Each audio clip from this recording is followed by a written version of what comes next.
दिवाळी फराळ स्पेशल भाग 1 मध्ये आज आपण पातळ पोह्याचा कुरकुरीत चिवडा बनवणार आहोत।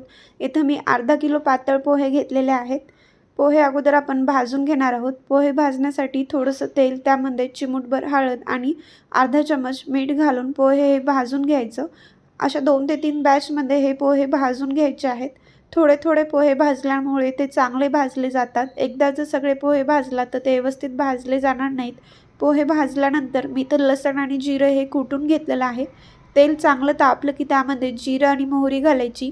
एक छोटी वाटी शेंगदाणे आहेत, शेंगदाणे छान तडतडले की एक छोटी वाटी कढीपत्त्याची पाने, 8 ते 10 हिरव्या मिरच्या अशा बारीक चिरून टाकलेल्या आहेत। त्याचबरोबर लसूण आणि जिरं आपण कुटून घेतलं होतं ते घालायचं आहे।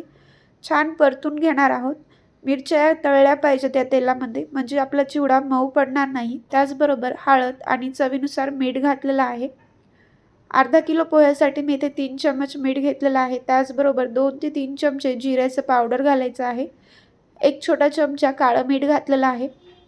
भाजलेल्या पोह्यावरती पिठी साखर घालत आहे 2 ते 3 चमचे।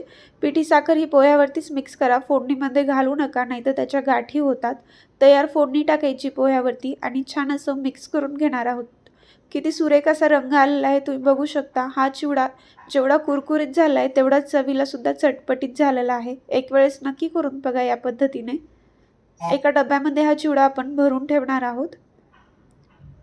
अजून एका नवीन भागामध्ये आपण